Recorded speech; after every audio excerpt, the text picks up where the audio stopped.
말씀 봅니다. 오늘 말씀은 마태복음 24장입니다. 24장 14절 말씀이에요.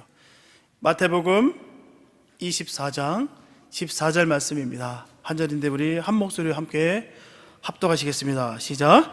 이 천국 복음이 모든 민족에게 증인되기 위하여 온 세상에 전파되리니 그제야 끝이 오리라. 아멘. 이 시간은 정말 귀한 우리 선교사님 모시고 오늘 말씀을 나누겠는데요. 베네수엘라에서 선교하십니다. 참 그 짧은 시간에 들었는데도 불구하고 참 가슴이 아파요. 참 나라가 망하고 병든다는 것이 얼마나 비참하고 무서운지를 깨닫게 됩니다. 그런데 그곳에서 유일하게 우리 선교사님 혼자 사역하세요. 한국 사람들 한 명도 없습니다. 선교사가 한 명도 안 계세요. 그곳에서 정말 생명을 걸고서 정말 그 말씀을 증거하시고 또 그 땅을 향해서 말씀을 선포하는 가운데 또 많은 큰 역사가 일어나는 것을 보고 참 큰 은혜 받습니다. 우리 김도현 선교사님 나오실 텐데 정말 오늘 귀한 말씀입니다. 우리가 늘 이 말씀을 품고 나가고요. 늘 그 힘을 얻는 말씀인데 삶의 이유라는 그 제목을 갖고서 말씀을 선포하십니다. 우리가 정말 이 시간을 통해서 삶의 이유가 무엇인지 깨닫고 능력받고 은혜 받는 이 시간 됐으면 좋겠습니다. 우리 김도현 선교사님 나오실 때 우리 할렐루야로 환영하면서 맞이하겠습니다. 할렐루야. 감사합니다. 저는 지금 베네수엘라에서 17년째 사역을 하고 있고요. 그 파워포인트 되죠? 예, 제가 이렇게 손을 한 번씩 내릴 때마다 화면을 넘겨주시면 되겠습니다. 예. 새로운 시스템. 여기가 어디죠? 오클랜드, 예. 캘리포니아죠. 예, 처음 와봤습니다. 예. 처음 와봤는데 이 친근함. 도시도 친근하고 교회도 친근하고 너무 좋습니다.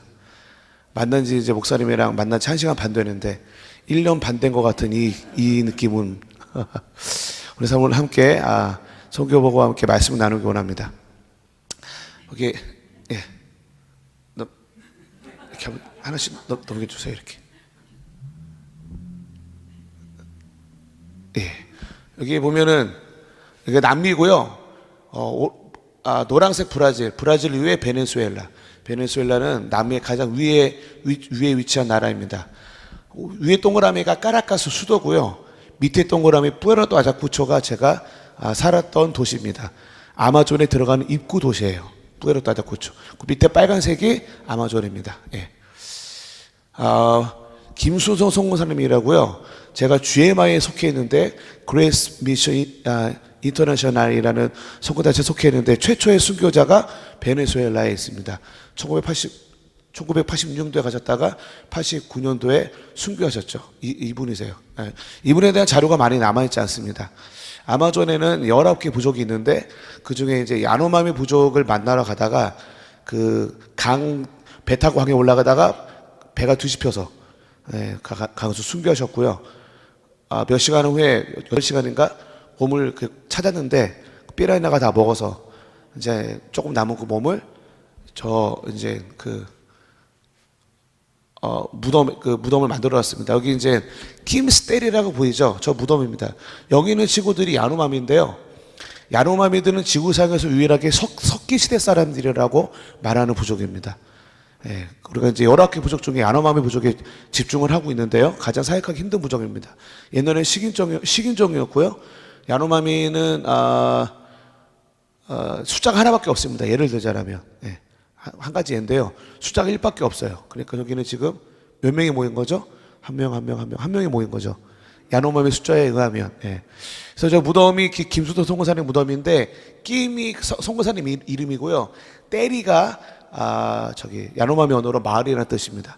그래서 야노마미 지체들이 저 선교사님이 자기들 만나러 오다가 순교하셨다는 걸 알았어요.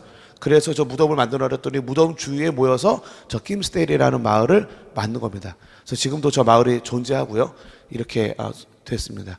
그래서 그 선교사님이 돌아가신 이후로 2대 선교사로 김재한 그레 선교사님을 파송해서 이 두 분이 17년 동안 아마존에서 참 많은 사역들을 하셨습니다. 예. 여기가 이제 뭐 한 가지 예인데 부족마다 이제 좀 이렇게 옷이 달라요. 모든 부족마다 언어와 문화가 다릅니다. 우리가 사는 도시에서 배 타고 정글로 들어가면 들어갈수록 이제 옷이 바뀌는데요.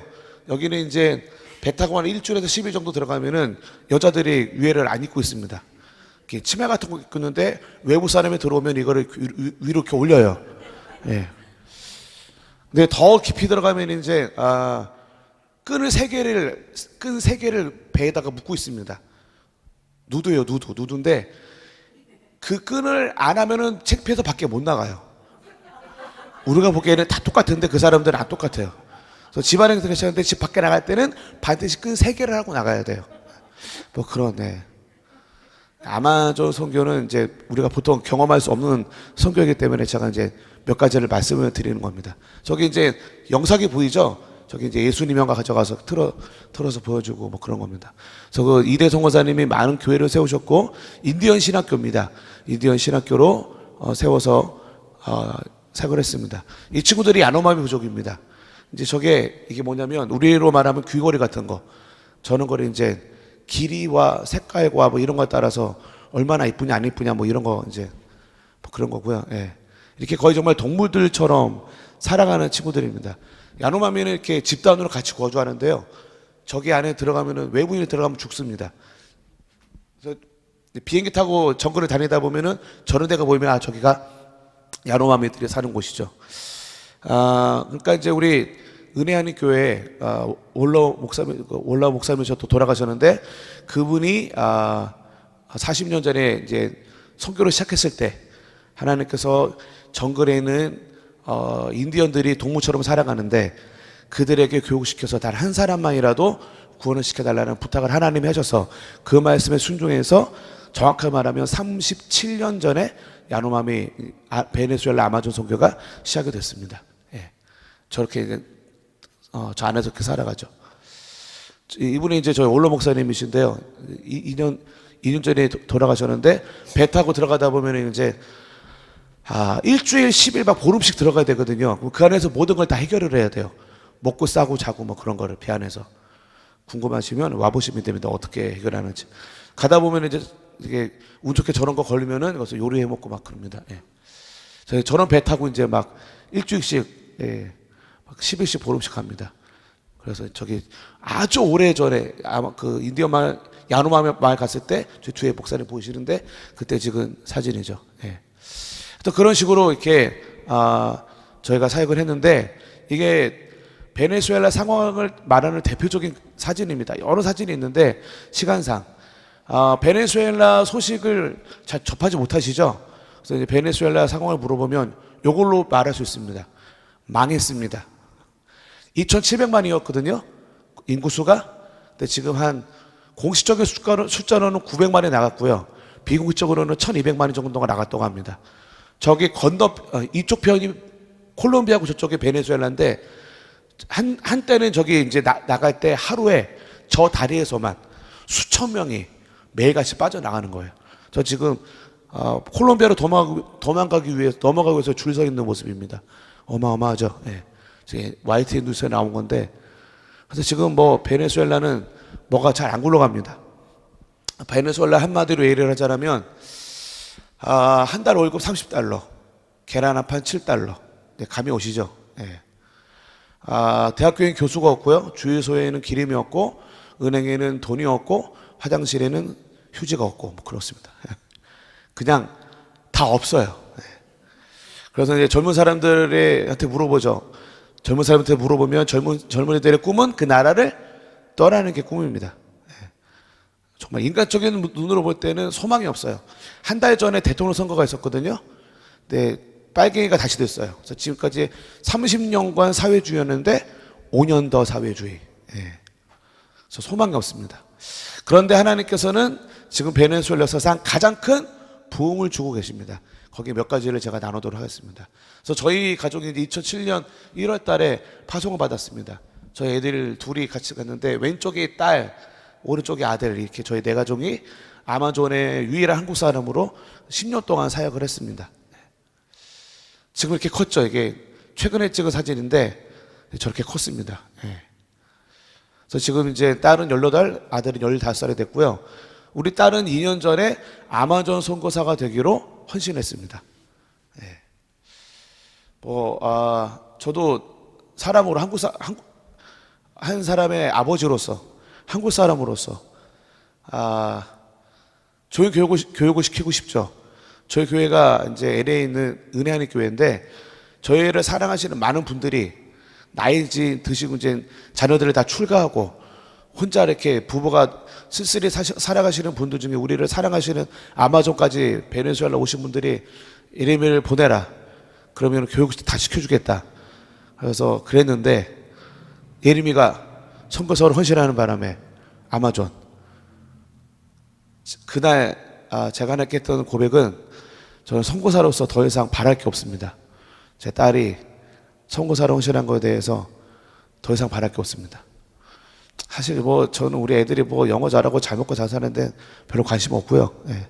같이 선교하다가 순교하는 게 저희의 비전입니다. 그래서 이제 올해 대학교 들어갔고요. 이제 대학교 마치면 바로 아마존 선교사로 가려고 준비를 하고 있습니다. 예. 여기가 이제 아마존에 들어가는 입구 도시 뿌에르토 아자쿠초라고 하고요. 예. 이 부분이 아마존입니다. 저 선이 저게 오리노코 강이에요. 저 강을 타고 상류로 올라가면서 복음을 전하는 겁니다. 그래서 사실 강이 여러 갈래가 있어요. 그래서 이제 이거는 아우타나 강, 오리노코 강, 코하고 여러 강 갈래가 있습니다. 제가 이제 직접 배 타고 올라가면서 찍은 사진인데, 브라질 아마존은 나무가 많은 게 특징이고요. 베네수엘라 아마존은 바위가 많은 게 특징입니다. 나무가 높지 않고요. 나무가 낮고요. 이렇게 이제 배 타고 갑니다. 예. 가다 보면 저렇게 인디언들이 나와 있거든요. 그럼 저 위에는 인디언 마을이 있다는 뜻이에요. 저 강에서 밥하고 빨래하고 샤워하고 모든 걸 다 합니다. 예. 이게 2012년에 12월 달에 찍은 사진이네요. 예. 이거는 더 그 전에 찍은 사진이고요. 제 아들이 7개월 정도 됐을 때 이제 배 타고 이제 그 인디언 마을 방문하는 모습이고요. 예, 제 딸. 그러니까 이제 저기 손에 공부하는 거 있고 자고 있죠. 저게 뭘 의미하냐면, 이제 일주일 이상 배 타고 가게 되면은 모든 공부할 거를 다 배에 실어서 배 안에서 홈스쿨 이런 거 하고 그리고 이제 졸리면 자고 또 배 안에서 모든 걸 다 해결하면서 인디언 마을들을 방문합니다.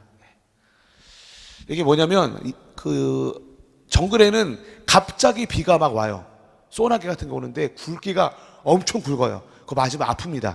그래서 선배 선교사님이 알려주셨는데, 그럴 때에는 저 까만 봉투가 쓰레기 봉투 큰 거 있죠. 그걸 뒤집어 써라.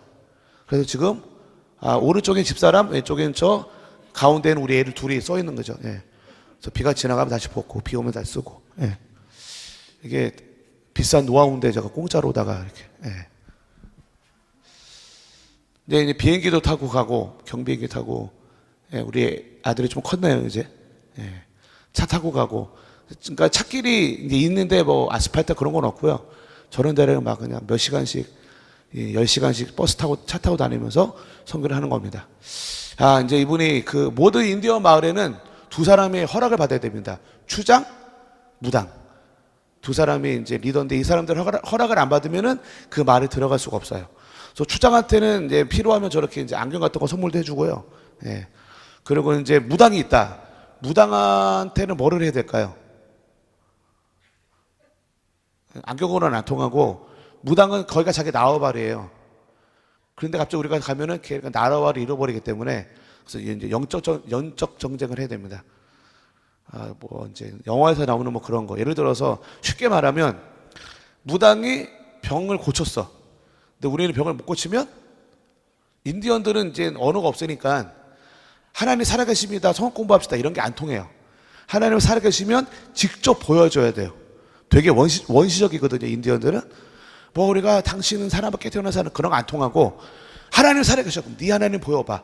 성경 공부, 성경이 없으니까 성경 공부를 못하고, 하나님 살아계신 걸 보여야 되는데 어떻게 보여야 되느냐? 일단 무당보다 세야 돼요. 예, 무당이 병 고쳤는데 우리가 못 고쳤다? 그럼 우리가 믿는 하나님은 신은 존재하지 않든 아니면 무당의 신보다 약하든 그러면 그 마을은 못 들어갑니다. 그래서 이제 무당 있는 마을들은 영적 전쟁을 해갖고 물어봐야 돼요. 여기서 무당이 못 고친 병자 데리고 나와. 그래서 이제 무당이 못 고친 병자를 고쳐야 이제 그 마을에 들어갈 수 있습니다. 그래서 이제 아주 원시적인 복음, 말이 안 통해요, 거기는. 그래서 원시적인 복음으로 나아가야 됩니다. 그래서 여기는 이제 추장한테 이렇게 친해지려고 해서 그 안경도 주고, 이제 우리 집사람은 보통 어린이 사역을 하죠. 인디언 마을 들어가면. 이렇게 어린이들을 모아놓고 애들이 어마어마하게 많아요. 저는 주로 이제 말씀 사역을 합니다.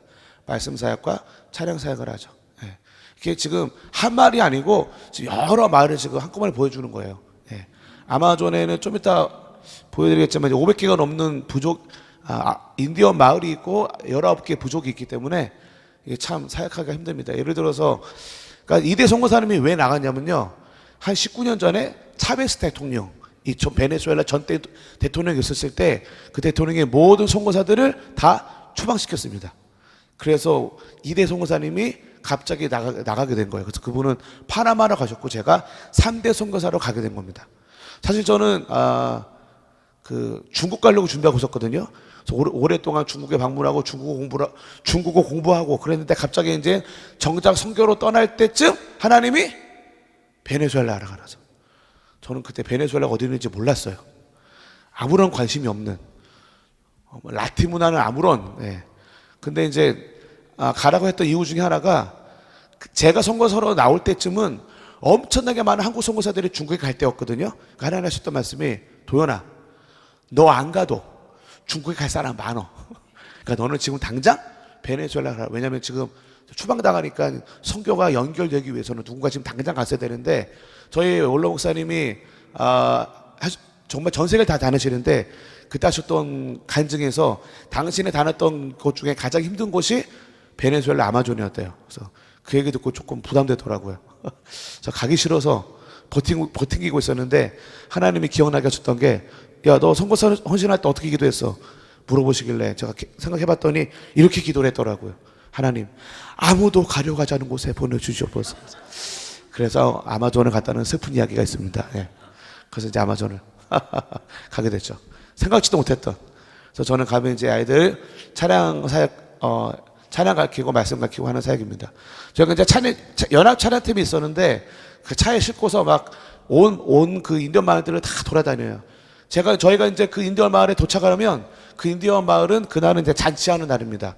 왜냐면 500개가 넘는 마을이 있는데 사역은 선교사는 혼자밖에 없으니까 저희가 방문을 하면 그게 마지막 방문이 될 수가 있어요. 다음에 언제 올지 아무도 몰라요. 그래서 때가 지금 밤 한 11시 반 정도 됐는데 아무도 안 돌아가요. 분명히 예배는 끝나는데 보면은 거기서 막 예배 끝났어요.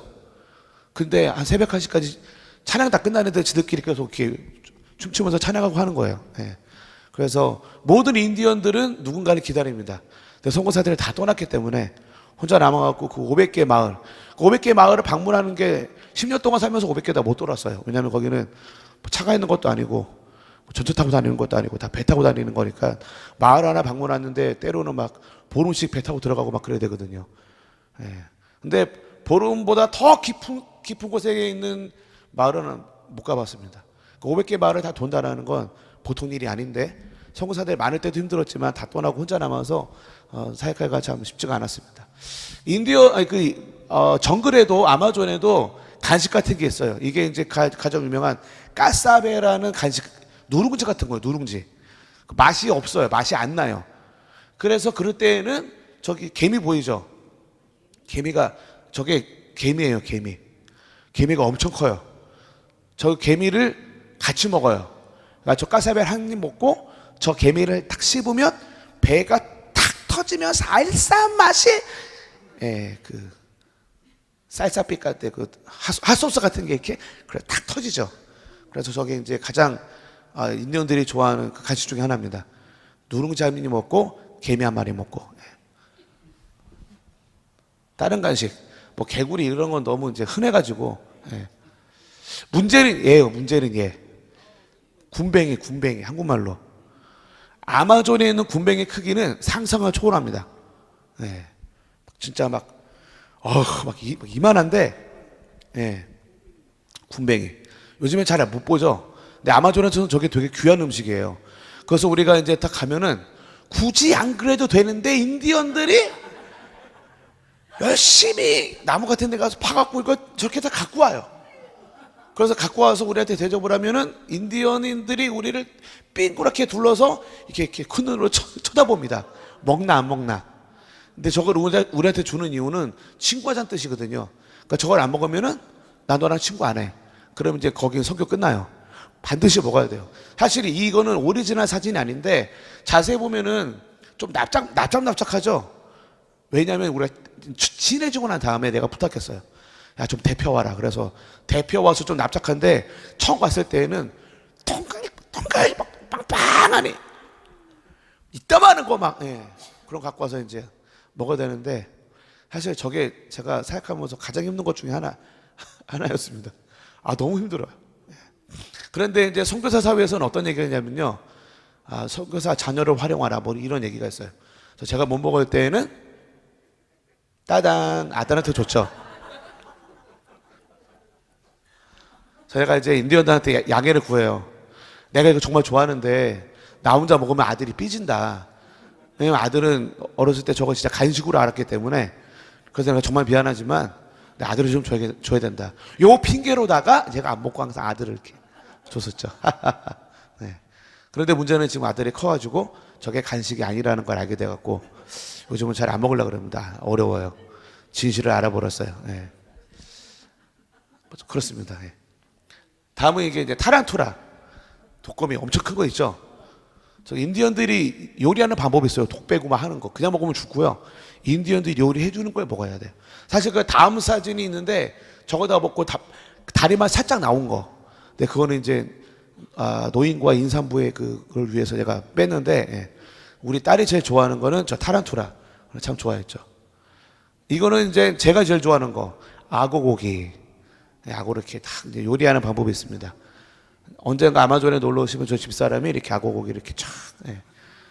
맛있어요. 안 먹어보셨으면 말씀을 하지 마세요. 예. 이렇게 이제, 우리 애들이 이제 인디언만을 들어가면은 갑자기 애들이 사라져요.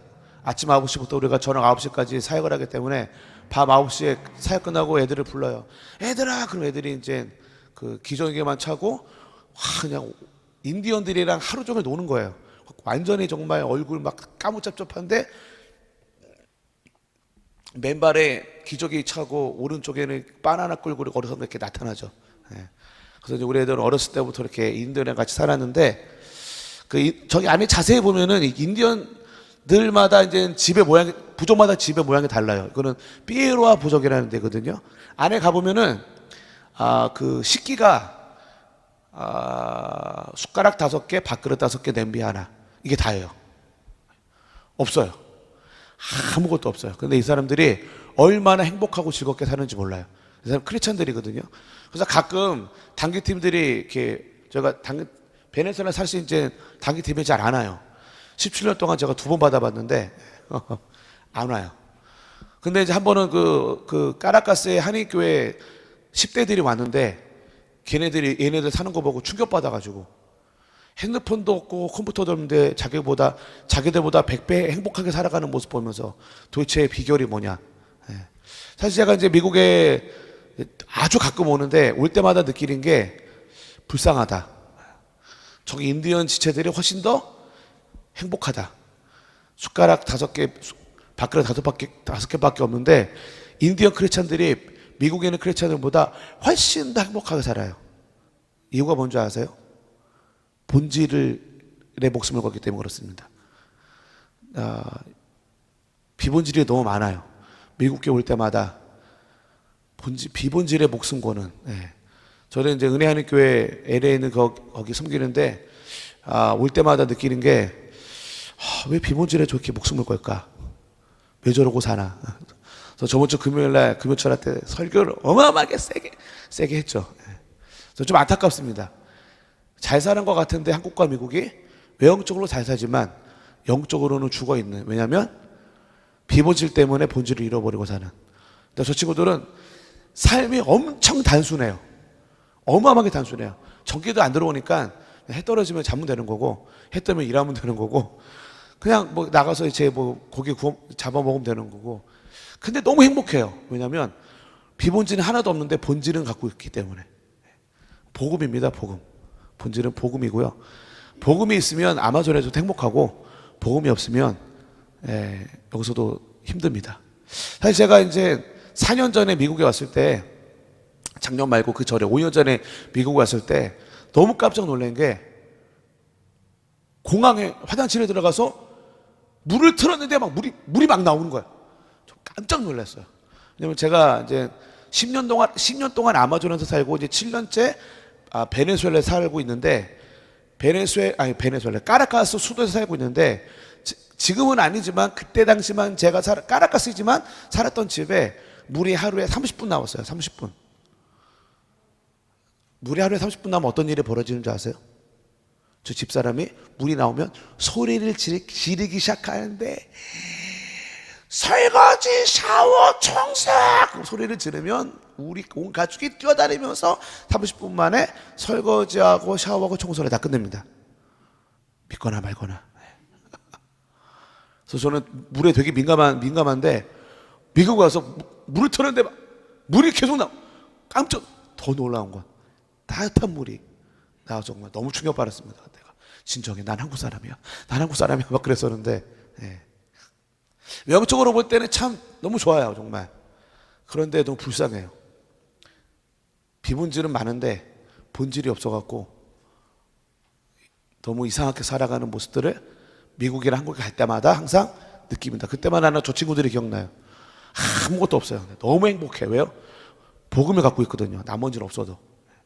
진짜 복음은 복음이신 예수 그리스도 한 분만으로 충분하다고 정말 고백하고 살아가는 게 복음의 능력인 줄 믿습니다. 근데 여기는 미국이나 한국에 올 때마다 다 막 빵빵해요. 다 있는데 복음만 없는 것 같은. 그래서 하나님 있는데도 여전히 지지리 구상으로 살아가는 모습들 보면 계속 항상 인디언 지체들이 생각이 납니다. 이게 이제 최근에 찍은 사진이고요. 인디언들 가면은 이제 뭐 여러 부족입니다. 이게 여러 부족에. 3년 전에 저희 대학생들 데려가서, 요게 올해 찍은 사진이에요. 한 달 전에, 2달 전인가? 저희 교회에서 아마존에 방문했거든요. 그래서 저렇게 이제 찍은 겁니다. 이게 중요한 사진인데, 야노마미들이거든요. 야노마미들은 언어가 없어서, 캐나다의 어떤 선교사님이 43년 동안 성경을 번역하고 돌아가셨습니다. 그래서 야노마미 성경이 있어요. 그런데 읽을 줄을 몰라요. 읽을 줄 모르면 다시 알파벳을 가르쳐줘야 돼요. ABCD. 그래서 성경을 읽을 수 있도록 그걸 하고 있는 거고요. 저희 이제 아마존의 선교센터인데, 이게 다 야노마미들입니다. 야노마미들. 이제 야노마미들은 아마존에 살다가 한 친구가 아자쿠초라는 도시에 갔다가 다시 자기 마을에 돌아가서 아자쿠초 얘기를 하면, 도시 얘기를 하면 이 야노마미들은 미쳐요. 막 어떤 얘기를 하냐면, 야, 도시를 나가봤더니 막 쇠들이 막 엄청 빨리 달려, 차. 그리고 막 불 켜면 막 밝아져, 불. 그러니까 그런 거 한 번도 경험하지 못했던 사람들인데, 자기 친구가 그런 얘기하면은 스페인어도 못하는데 무조건 아자쿠초 나와요. 그래서 지금 아자쿠초에는 심각한 게, 너무 많은 제가 한국말에 잘 기억이 안 나요. 베네수엘에서는 한국말 할 일이 없습니다. 제가 참으로 오랜만에 한국말로 설교를 하기 때문에 한국말이 잘 기억이 안 나요. 인디헨테, 거지들, 거지 인디언들이 되게 많아요. 스페인어도 못하는데 일단 무조건 나오는 거야. 그래서 그냥 일자리가 없으니까. 그래서 이제 뭐 여가지 애가 있는데, 저 친구들이 어느 날 저희 집에서 수도꼭지를 훔쳐갖고 저걸로 들어갔어요. 나중에 알아봤더니 왜 가져갔냐 그랬더니, 수도꼭지를 열면 물이 나와서 수도꼭지를 가져가면 물이 나올 줄 알고 수도꼭지만 가져갔어. 그러니까 그걸 이해 못하는 거죠. 하여튼 뭐 이제 인디언들 사역하면은 많은 재미있는 일들이 있습니다. 근데 이 사진이 되게 중요한 게요, 저 친구들이 3년 동안 스페인어를 배워서 한 달 전에 간호사 자격증을 땄어요. 자격증을 따고 한 보름 전에 자기 마을로 돌아갔어요. 그러니까 3년 동안 간호사 자격증을 따는 그 사이에 저희가 같이 살면서 제자육을 합니다. 그리고 이 친구들이 간호사 자격증을 따면서 제자육을 받고 그리고 돌아가서 자기 부족에게 복음을 전합니다. 만약에 우리가 19개 부족에게 직접 복음을 전하려고 그러려면 한 500년 걸릴 수도 있어요. 예. 19개 부족 언어를 다 배우려면 답이 안 나와요. 가장 좋은 방법은 각 부족마다 타고난 친구들을 뽑아서 복음을 전하고 훈련시켜서 그들이 자기 부족에게 직접 선교할 수 있도록 하는 게 가장 좋은 방법입니다. 그런데 여기 이 친구들이 그 간호사 자격증 따고 가잖아요. 그러면 자기 말에서는 어떤 분위기냐면 하버드 졸업한 것 같은 분위기. 간호사 자격증 가져가면 이건 그 인디언 사회에서는 자격증 하버드보다 더 뭐 그런 분위기죠. 그래서 이제 선교 전략 중에 하나입니다. 그래서 저 친구들이 보름 전에 들어갔어요. 근데 아마존에 들어가면 전기도 없고 전화도 없으니까 들어가면 이제 살아날지 죽었는지 몰라요. 언제 아느냐? 이제 정부 군인 비행기 타고 왔다 갔다 하는데 한 번 들어가면은 2, 3년 있다가 나옵니다. 예. 2, 3년 있다가 나오면 이게 아직 살아있구나. 연락이 와요. 나왔다고. 그래서 물어봐요. 그때부터 이제 리서치하죠. 교회를 몇 개 세우는지 몇 명 전도했는지 이제 그런 식으로 우리가 선교를 하고 있습니다. 거의 여기까지가 이제 인디언 사역이고요. 그 외에 이제 여러 가지 사역을 하고 있는데 그 중에 하나가 이제 성경 통독 사역입니다. 그러니까 제가 지금 베네수엘라에서 한 15개 정도 사역을 하고 있는데요. 몇 가지만 빨리빨리 나누도록 하겠습니다. 저희는 말씀을 통해 변혁이 온다는 걸 믿기 때문에 말씀 사역을 시작했습니다. 저기 핸드폰 불 켜고 있죠. 아마존에는 불이 자주 나갑니다. 정확하게 말하면 불이 가끔 들어옵니다. 제 기억으로 도착할 첫날 저녁에 불이 나갔어요. 그래서 생각하기를 여기도 가끔 불이 나가는구나 생각했는데 한 달 지나고 난 다음에 알았어요. 가끔 불이 안 나간다라는 걸. 항상 불이 나가거든요. 예. 그래서 정말 아마존에서는 여기서 살아가는 거랑은 좀 많이 다릅니다. 예. 그래서 이제 이렇게 그래도 우리는 성경 통독하죠. 그러니까 하루 동안 신약을 다 읽는 거예요. 하루 동안. 여기서 제가 이제 신학교 사역도 하는데 신학교에서는 4일 동안 성경 전체를 다 읽습니다. 이게 최근에 찍은 사진이에요. 우리 목사님들이 태어나서 처음으로 4일 동안 성경을 다 읽은. 여기도 거기 중남미 사람 많이 있나요? 그렇죠? 중남미 사람들의 문화를 세 단어로 표현할 수가 있어요. 뭔지 아세요? 뜨랑길로. 컴다운해. 뽀꼬와 뽀꼬. 천천히. 마냐나. 내일이란 뜻이거든요. 이 세 단어로 중남미 문화를 표현할 수 있습니다. 그러니까 이 문화를 갖고 있는 사람들이 3박 4일 동안 성경 전체를 다 읽는다 얘기하면 중남미에서 사역하는 한국 선교 사람들도 안 믿으세요. 불가능하다고 생각을 하세요. 중남미 문화로는 불가능해요. 근데 한국 선교사 하나가는 이랑 가능합니다. 빨리빨리. 그래서 이제 저희가 이제 말씀 있는 사역을 하고 있고요. 대학생 사역도 하고 있는데 목회자들만 성경을 다 읽는 것이 아니라 대학생들도 3박 4일 동안 성경을 다 읽고 이제 목사님들이 자기 도시에 돌아가서 이제 여러 도시에서 지금 성경 통독 사역이 이루어지고 있습니다. 그래서 지금 이제 거요? 예, 전 사진 보여주세요. 예. 그래서 지금은 베네수엘라 전국에서 성경 통독 사역을 하고 있습니다. 그래서 이제 초창기에는 자기 도시에서 자기 교회만 했는데 제가 신학교 목사님들한테 당신만 하지 마시고 옆에 교회를 초청하세요. 그래서 이제 옆에 교회를 함께 모여서 신약 성경을 하루 만에 있습니다. 5년 전에는 신약 통독하고 나면 막 사진 보내고 막 이런 거 막 흥분하고 그랬는데 요즘엔 사진을 안 보내요. 왜냐하면 이제 하루 동안 신약 읽는 거는 이렇게 대단한 일이 아니라 지금은 이제 언제 보내느냐? 4일 동안 성경을 다 읽으면 그때는 이제 사진 보내고 그래요. 그래서 지금은 베네수엘라 전역에 이제 하나님의 말씀이 있는 사역들이 진행되고 있습니다. 두 번째 사역은 중보기도센터입니다. 하나님이 한 15년 전인가? 잘 기억이 안 나는데 저한테 어느 날 물어보셨어요. 아마존에 살 때. 도연아, 베네수엘라의 풍을 보고 싶으냐? 예. 그러면 24시간 기도를 해라. 근데 아마존의 교회들이 작거든요. 숫자도 작고 교회 수도 작고. 그런데 하나님이 하라 그래서 그 아마존에서 중보도 센터를 열었습니다. 이게 이제 아마존 중보도 센터고요. 안의 모습이고 이게 이제 말씀이 마태복음 6장 10절 말씀입니다. 이 말씀 갖고 했죠. 이게 시간표인데요. 이제 자세히 보시면 아시겠지만 왼쪽에 보면 시간이 나와 있죠. 2시간마다 한 교회가 와서 기도를 하는 겁니다. 중보센터에 와서 2시간 지나면 다음 교회가 오고 2시간 지나면 또 다음 교회가 오고 이렇게 24시간 기도를 사역을 시작했습니다. 근데 왜 2시간이냐? 교회 수가 워낙 작다 보니까 1시간 오라면 다 못 채우더라고. 그래서 이제 여기 2시간씩 기도를 했죠. 이게 이제 중보기도센터에서 교회들이 와서 기도하는 모습입니다. 다음 교회가 오고 다음 교회가 오고 계속 이렇게 하는 거예요. 예. 그러니까 이제 아마존에서 이런 일이 벌어진다 그러면 베네수엘라 사람들도 안 믿어요. 예. 아마존에서 24시간 중보기도 사역이 말이 안 돼요. 1년 정도 지났을 때 어떤 일이 벌어졌냐면 소문을 들었어요. 다른 도시에 있는 목사님들이 소문을 듣고 아마존에 찾아왔어요. 찾아와서 우와 너희들이 우와 사실 이제 이사가 하나님이 시켰을 때 저는 큰 도시로 이사 가고 싶었거든요. 왜냐하면 24시간 기도한다는 게 장난이 아니에요. 하루 더 기도하는 게 아닌데 큰 도시로 이사 가고 싶었는데 하나님이 굳이 아마존에서 시작하라는 거예요. 순종을 했죠. 1년 지나고 났더니 여러 도시 목사님들이 와서 똑같은 말씀을 하시는 거예요. 무슨 말씀인 줄 아세요? 우와 아마존이 우리 도시도 할 수 있겠네.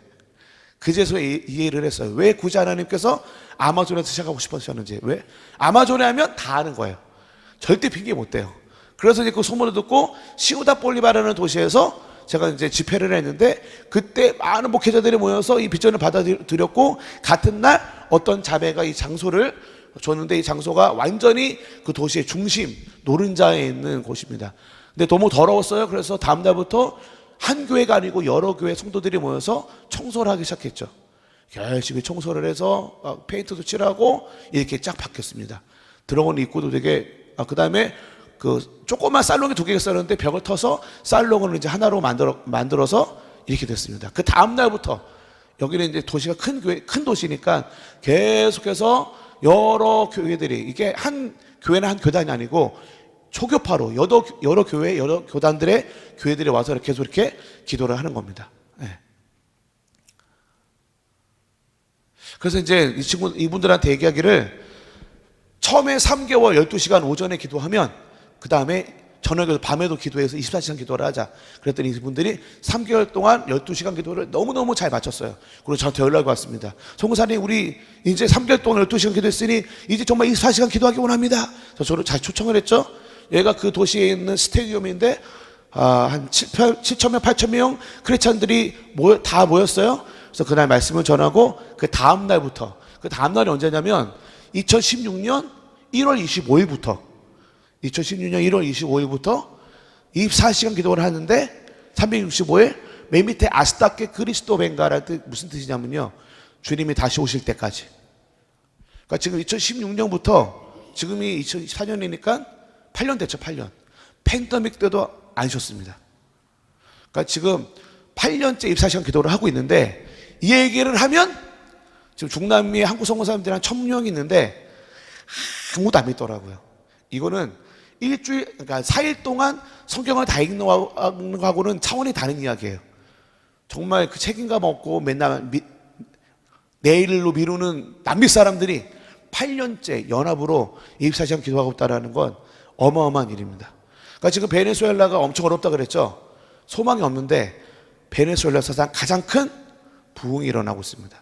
그 중에 지금 몇 가지만 제가 잠깐 나누고 있는 건데요.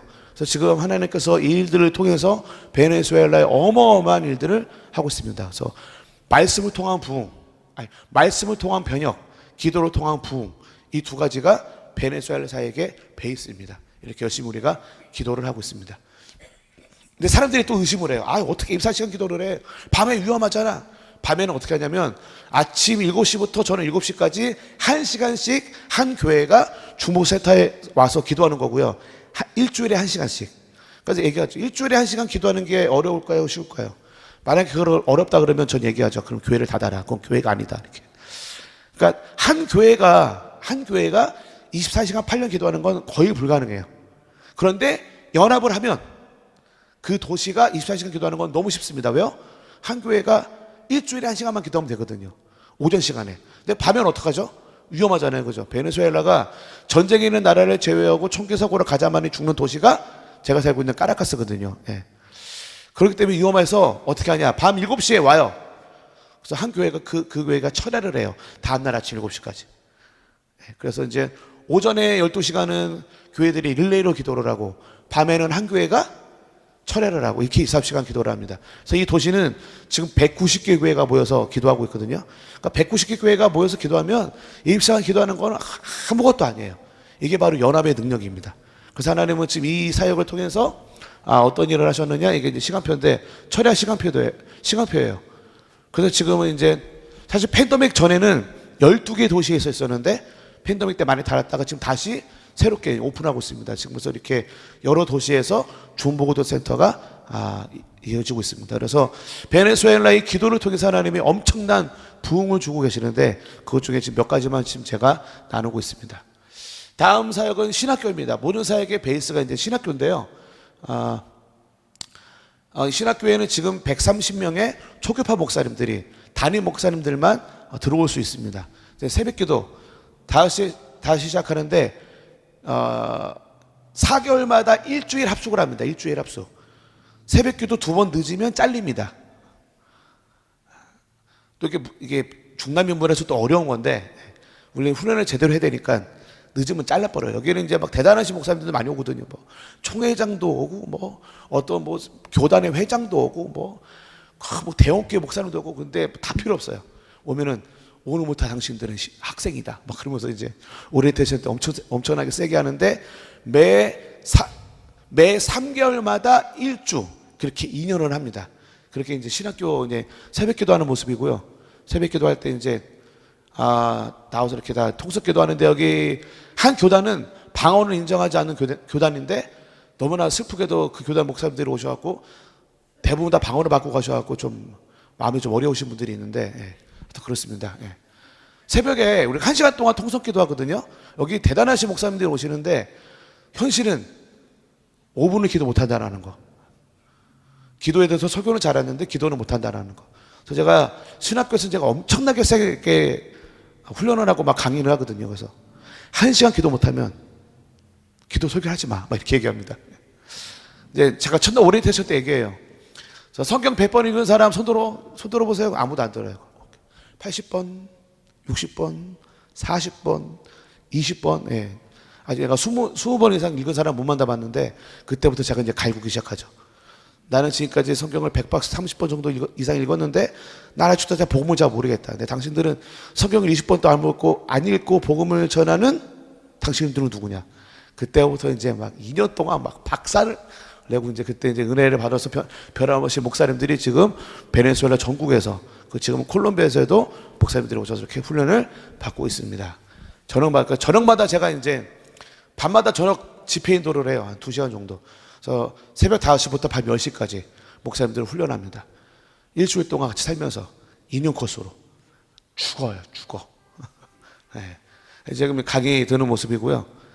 그러니까 지금 이제 이게 최근에 찍은 사진인데 130명의 초교파 목사님들이 모여서 신학교 하는 데는 저희밖에 없죠. 그래서 정말 가관입니다. 근데 지금은 이제 유명해져서 많은 목사님들이 오셔서 말씀을 듣고 있고요.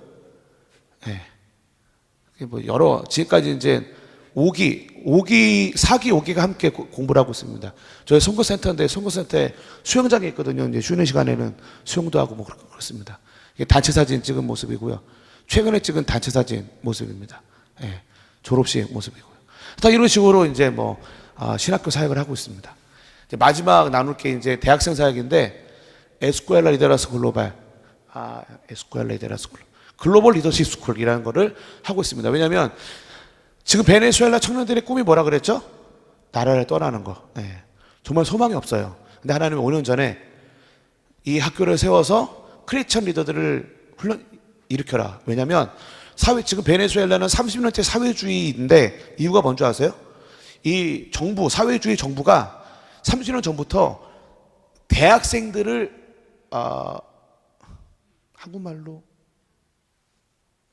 브레인을 세탁하는 걸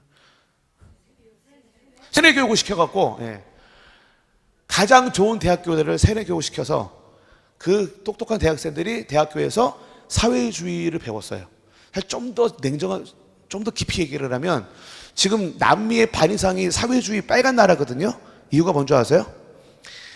매년 쿠바는 2,500명의 똑똑한 대학생들을 중남미 전체에서 2,500명을 쿠바로 데려가요, 매년. 그래서 짧게는 6개월, 길게는 3년 훈련을 시켜서 다시 자기 나라로 돌려보냅니다. 그 사람이 대통령이 되면 그 나라 빨갱이 나라가 되는 거예요.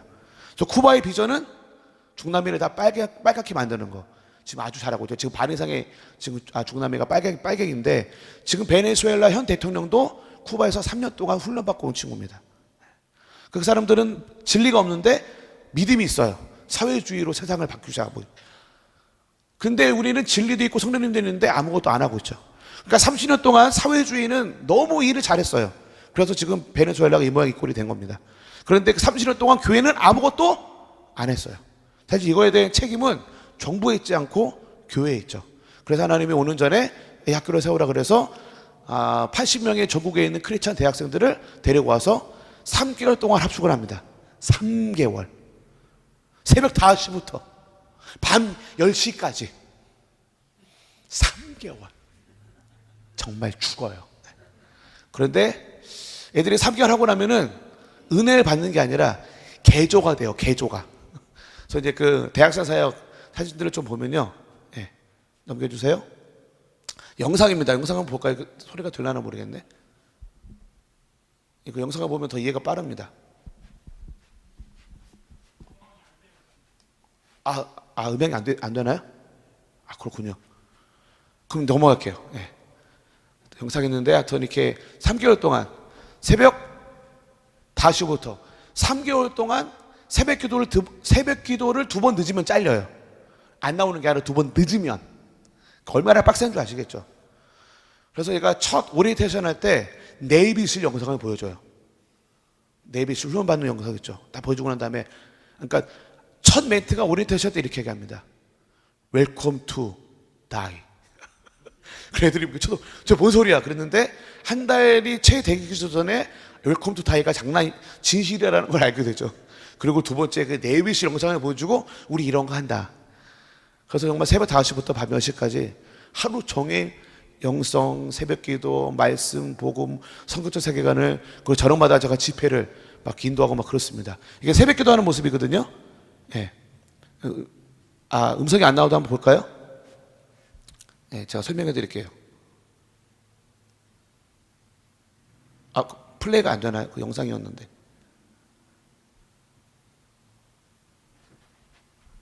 이게 지금 저번 주에 미국 오기 바로 전날 찍은 영상인데, 한번 소리가 안 나와도 한번 볼까요?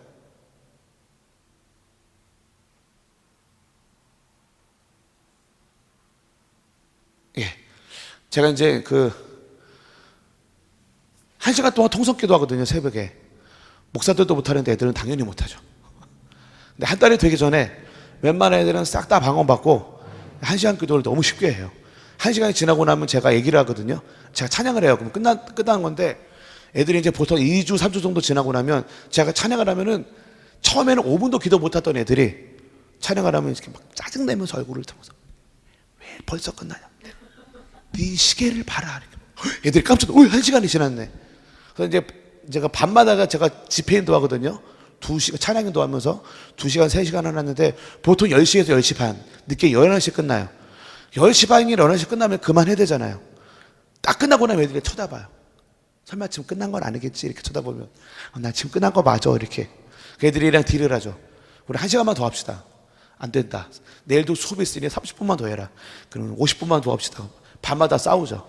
그래서 애들이 여기서 정말 완전히 은혜를 받고 별의받는 일들이 벌어집니다. 이제 이게 강의하는 모습들이고요. 네. 하루 종일 말씀 배웁니다. 말씀. 그리고 이제 기도하고 영성 배우고. 그러니까 중요한 건 애들이 대학생들이거든요. 이거 훈련을 3개월 하는데 한 달 합숙하고 두 번째 달은 자기가 다니는 대학교에 돌아가서 한 달 동안 전도 나가요. 전도를 해보면 애들이 알아요. 지금까지 만난 모든 크리스천 리더들, 목회자 자녀들을 제 경험상 아무도 전도를 모른다. 한 번도 전도를 안 해봤다. 그래서 나라가 이 모양이 꼴이다. 그래서 애들이 한 달 동안 배운 복음을 가지고 전도를 합니다. 그때 알게 돼요.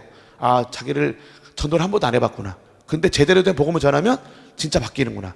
그래서 애들이 돌아가서 매일같이 한 달 동안, 이게 지금 이제 여러 대학교예요. 빨리빨리 지나가지만 한 대학교가 아니고 베네수엘라 전역에 있는 여러 대학교에 가서 한 달 동안 전도 실습 훈련을 하는 겁니다. 예. 이게 지금 한 개 대학교가 아니고 한 도시가 아니고 여러 도시에 여러 대학들의 애들이 가서 이제 전도를 합니다. 끝나고 나면 이제 하루에 8시간씩, 월요일부터 금요일까지 하루에 8시간씩 전도를 해요. 그래서 선교단체가 만들어졌습니다. CCC 같은. 예. 근데 너무나 감사한 건, 이 단체를 통해서 우리가 항상 얘기하죠. 우리 선교단체는 교회를 위해 존재한다. 교회는 선교단체를 위해 존재하지 않는다. 그러므로 너희들은 교회를 섬겨야 된다. 하나님은 교회를 세우셨지 선교단체를 세운 것이 아니다. 2000년 동안 모든 것들은 사라졌지만 교회만큼은 절대 사라지지 않는다. 그래서 지금 베네수엘라의 여러 대학교, 여러 교회들이 저희랑 함께 사역을 합니다. 저희랑 함께 사역을 하면은 누가 좋아지느냐? 우리는 안 좋아져요. 좋아지는 건 지역 교회들이 좋아집니다. 우리 까라카스에 센터가 있는데 까라카스에 와요. 훈련받으러.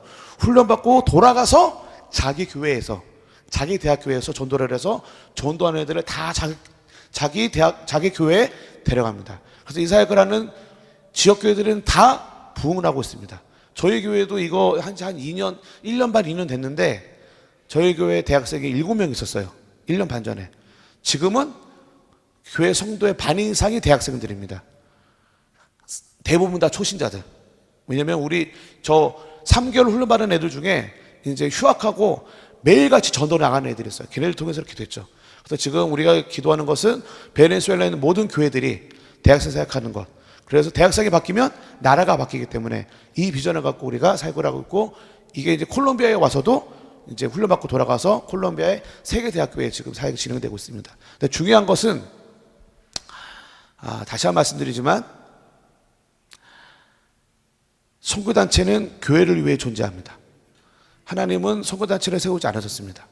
2000년 동안 수없이 많은 선교단체가 세워졌다가 사라졌습니다.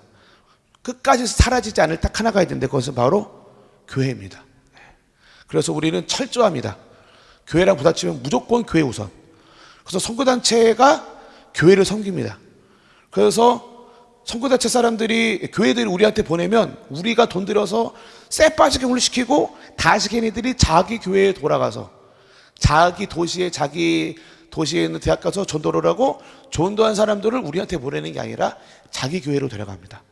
아니 뭐 10시간 떨어져 있는 도시에서 전도했는데 우리 10시간 떨어져 있는 우리 교회에 사람을 보내는 건 말이 안 되잖아요. 그래서 우리의 목적은 현지 지역 교회들이 복음을 배워서 복음으로 대학생들을 전도시켜서 복음으로 훈련된 대학생들이 그 나라를 바꾸는 것. 근데 결국은 모든 로컬 처치들이 부흥하는 것이 바로 우리 대학생 선교단체의 비전입니다. 이름이 모두 깜푸스라는 사역단체인데 2년 반 만에 하나님께서 큰 일을 하셨습니다. 마지막 나눌 거는 하나님이 작년 10월 1일 날 중남미에서 500명의 선교사를 파송하라는 말도 안 되는 비전을 주셨습니다. 그래서 이걸 어떻게 해야 되나. 사실 제가 순종을 잘하는데 요거는 순종이 잘 안 되더라고요. 너무 스케일이 큰 거예요. 500명? 막 그렇게. 근데 지금 이제 11개월 됐거든요. 12개월 동안 어떤 일이 벌어진 줄 아세요? 500명이 넘는 선교 헌신자들을 만났습니다. 가는 곳마다 대부분이 청년들인데 선교하겠다고 막 삶을 드리기 시작해요. 그래서 우리 교회에만, 제가 이제 사역하는 현지 교회에만 43명의 선교 헌신자들이 있습니다. 걔네들은 지금 말하면 지금이라도 당장 막 북한이라도 갈 애들인데 내가 이제 아주 준비가 안 돼갖고 안 보내고 있습니다. 예. 하나님이 정말 이 1년 사이에 500명이 넘는 사람들을 만나게 해주셨는데, 물론 저는 그 500명이 다 선교사가 된다고 생각하지 않습니다.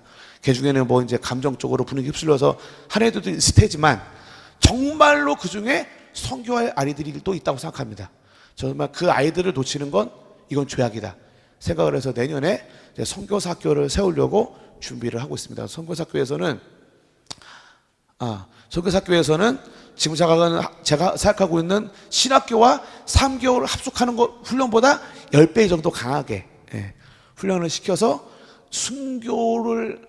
순교하기로 결정하는, 사실 이제 거기에 입학 증서에 제가 1번 쓸 거거든요. 우리는 순교하기 위해 선교합니다. 선교하다 순교하면은 가장 큰 영광입니다. 거기서 사인하지 않으면 이 선교사학교 못 들어옵니다. 그래서 저희는 이제 마지막 때 순교하기로 결정한 선교사들을 훈련시켜서 전 세계에 보내는 게 이제 마지막 비전입니다. 내년에 그래서 선교사학교를 세우려고 지금 준비하고 있습니다. 그래서 지금 베네수엘라 교회들이 세계 선교에 동참했어요. 베네수엘라가 얼마나 어려운지 말씀드렸죠. 한 달 월급 30달러를 받는 사람들이 교회 성도들이에요. 얼마나 어려울까요? 상상을 초월합니다. 근데 우리 신학교 목사님들한테 제가 세계 선교를 도전했어요. 그랬더니 다음 거 보여주시면 이게 뭐냐면 우리한테 그 입금하고 우리한테 그 영수증을 보내준 거예요. 드디어 우리 베네수엘라의 교회들이, 특별히 신학교 교회들이 선교 헌금을 매월 정기적으로 하기 시작했습니다. 그래서 이제 370이면 저게 한 10달러 정도 돼요. 10달러. 그래서 한 교회가 한 달에 최소 10달러. 쉽게 생각하시면 안 됩니다. 베네수엘라 10달러는 결코 작은 돈이 아닌데, 드디어 정기적으로 매달 이렇게 우리 목사님들이 선교헌금을 하기 시작했죠.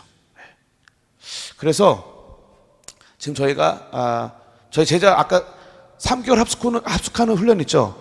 그 중에 제자 한 명이 북한에 가겠다고 해서 지금 남한에 있는 예수원에서 2년짜리 훈련을 받고 있습니다. 내년 3월에 달에 끝나거든요. 그러면 그 친구가 북한에 들어갈 겁니다. 왜냐하면 전 세계에서 북한에 비자 없이 들어갈 수 있는 나라가 몇 개 안 돼요. 쿠바, 베네수엘라, 뭐 그런 빨갱이 나라들. 근데 베네수엘라가 북한에 쉽게 들어갈 수 있기 때문에 그 친구가 그 비자를 받아갖고 북한에 들어가겠다고 1년 반 전에 남한에 가서 훈련받고 내년 3월 달에 끝나면 이제 북한에 들어가려고 준비하고 있습니다. 그 사진이 사실 뒤에 있는데 그 자꾸 이제 보여주면 이렇게 보안에 문제가 와서 이제 정말 원하시는 분들은 좀 이따 저한테 오시면 제가 제 컴퓨터에 있는 사진 보내드릴게요. 그 친구가 이제 복음을 받고 경험해서 찾아왔어요. 저한테 북한에 가겠다고. 그때 23살이었거든요. 그래서 가면 죽어. 근데 그 친구가 너무 선교를 쉽게 생각하는 것 같더라고요. 그래도 괜찮대요. 근데 제가 그 친구를 안 받아줬어요. 그러니까 선교 현실을 모르는구나. 그런데 얼마 안 있다가 걔 어머님이 돌아가셨어요. 돌아가시고 난 다음에 저한테 다시 찾아와서 정말 결연한 모습으로, 성사님, 나 이제 죽음이 뭔지 알아요. 우리 엄마 돌아가셨습니다. 북한 가겠습니다. 죽어도 상관없습니다. 그래서 그 친구가 지금 남한에서 훈련받고 있죠. 북한에 들어가서 죽으려고. 여기까지 이제 영상인데요. 그 다음 제가 말씀을 전하겠습니다. 오늘 말씀인데, 제가 이제 하고 있는 사역에 한 20% 정도 나눴습니다. 이걸 다 하려면 이제 막 시간이 엄청 많이 걸리거든요. 몇 가지만 나눴는데, 삶의 이유. 크리스찬들은 도대체 이 땅에서 왜 살아가는가? 그 얘기를 하고 마치겠습니다. 우리 구원 받았죠. 근데 좀 짜증나는 일이 있습니다. 우리를 구원하셨으면 바로 천국에 데려가시면 참 좋을 텐데, 우리는 어디가 살기 좋을까요? 크리스찬들 천국에 좋을까요? 땅에 좋을까요? 뭐 물어보나 마나죠. 천국이 땅보다 훨씬 좋은데, 그 우리를 구원하셨는데 왜 천국에 안 데려가시고 땅에 놔두셨나? 요게 우리의 딜레마입니다. 왜 그랬을까요? 우리는 구원 받았는데 왜 천국에 안 들어가고 이 땅에 놓으셨나? 우리를 괴롭히려고. 그러니까 이제 우리는 구원 받았으니까 더 이상 구원은 우리의 테마가 아닙니다. 구원 받았으니까. 그렇다면 우리의 테마는, 목적은 구원이 아니죠. 구원 받았으니까. 그럼 우리 왜 사죠, 이 땅에서? 선교 때문에 삽니다. 우리가 이 땅에 살아가는 유일한 이유, 복음 전하는 것 때문에 그렇습니다. 교회에는 3가지 사역이 있어요, 크게. 첫 번째로 하나님을 향한 사역, 두 번째로 형제들을 위한 사역, 세 번째로 세상을 향한 사역이 있습니다. 질문. 세상을 향한 사역, 하나님을 향한 사역은 천국이 좋을까요? 땅이 좋을까요? 하나님을 사랑하고 하나님을 예배하고 어디가 좋을까요? 천국이 짱이죠. 두 번째, 형제들을 향한 사역. 서로 사랑하고 서로 격려하고. 천국에 좋을까요? 땅에 좋을까요? 천국. 세 번째 사역, 세상을 향한 사역. 복음 전하는 것. 천국에 좋을까요? 땅에 좋을까요? 천국은 불가능하죠. 그 말은 즉 하나님이 이 땅에 교회를 세우신 이유는 세 번째 사역, 세상을 향한 사역 때문에 교회를 세우신 것입니다. 그 말은 즉 교회는 선교를 위해 존재합니다.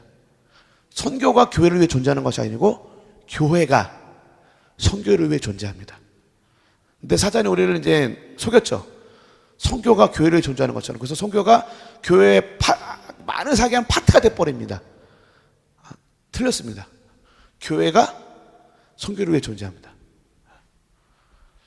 너무나 안타깝게도 우리 교회들은 이것들을 망각해서 아직도 여전히 전 세계에는 하나님 모르는 사람들이 있습니다. 베네수엘라 아마존만 해도 19개 부족이 있는데 하루는 제가 이제 10년 아마존에 살 때 제가 29살에 도착했고 제 집사람이 26살에 도착하고 우리 딸이 2살 때 도착했거든요. 아마존에서 유일한 한국 사람으로 살아간다는 게 쉬운 게 아닙니다. 갔더니 이름은 도시예요. 뿌에르토 아자쿠초 도시인데 말만 도시지 도시가 아니에요. 극장도 없어, 극장도. 근데 왜 도시란 이름 붙였느냐? 아마존에서 가장 큰 마을이라 도시라는 이름 붙인 거예요. 차 타고 정확히 6분 40초면은 그 마을 한 바퀴 다 돕니다. 예, 말이 도시지 도시가 아니에요. 그러니까 정말 그 젊은 20대들이 가서 사는데 너무너무 힘들더라고요. 그래서 제가 첫 3년 동안 몇 번 정도 도망치려고 그랬냐면 세보진 않았는데 대략 한 500번 정도 도망치려고 그랬습니다. 3년 동안 뻑하면 도망치려고 했어요. 도대체 이거는 인간이 살만한 곳이 아닌 거예요. 예. 너무너무 힘든 거예요. 뻑하면 전기 나가고 뭐 모기 엄청 많고 엄청 덥고 습도 80%의 보통이 그 미국 거 말고 한국 거로 35도에서 45도거든요. 그늘 밖에 나와도 덥고 그늘 가도 덥고 습도 때문에 정말 적응이 안 되더라고요. 근데 내가 어느 날 알게 됐어요. 베네수엘라의 교회가 엄청 많은데 베네수엘라의 교회가 엄청 많다는 걸 알게 됐는데 그래서 제가 그날 밤 기도하기 시작했죠. 3년 정도 됐을 때 하나님, 베네수엘라가 이렇게 교회가 많은데 왜 내가 여기 살아야 돼? 한국 사람이? 언어도 모르고 문화도 모르고 이게 뭐 너무 힘든데요? 막 그랬더니 하나님 하셨던 말씀이 맞다 도연아, 베네수엘라 교회가 엄청 많은데 어떤 교회도 순종해서 복음을 전하려고 하지 않았기 때문에 인디언 형제들에게. 그래서 하나님이 80년 동안 외국 선교사들을 계속 아마존에 보냈던 거죠. 너무 아이러니하지 않습니까? 선교사는 교회가 없는 곳에 필요합니다. 이미 베네수엘라 교회가 엄청 많은데 왜 그 오랜 시간 동안 외국 선교사들이 아마존에 살았어야 되나? 이유는 딱 하나, 베네수엘라의 교회들이 복음을 증거하지 않아서 하나님이 선교사들을 그 땅에 보낸 겁니다. 제가 이 비전을 이걸 얘기하잖아요. 그럼 모든 베네수엘라 교회들이 회개하죠. 베네수엘라 사람들 중에 아마존 안 간 사람들이 대부분입니다. 가본 사람이 거의 없어요. 참 안타깝습니다. 교회가 왜 존재하는지, 하나님 나를 왜 구원하셨는지 그 삶의 이유를 안다면 절대 그렇게 살아갈 수 없을 텐데 많은 교회들이 복음의 이유를 모르고 복음의 내용과 목적을 모르고 그냥 나 구원받는데 너 구원받는데 그러고 그냥 살아가고 있는 것이죠. 너무나 안타깝습니다. 저는 불교 집안에서 태어났고요. 제가 저희 집 통틀어서 첫 번째 크리스찬입니다. 14살 때 하나님을 만났습니다. 7살 때 엄마가 집을 나갔어요. 그러면서 구로구 가래봉동 정말 조그만 집으로 갔는데 큰 지하에 20집이 같이 사는데 화장실 2개, 공동 수도가 하나, 그런 데서 이제 제 유년을 보냈죠. 엄마가 집을 나가고 난 다음에 제가 좀 정신이 조금 이렇게 어려웠습니다.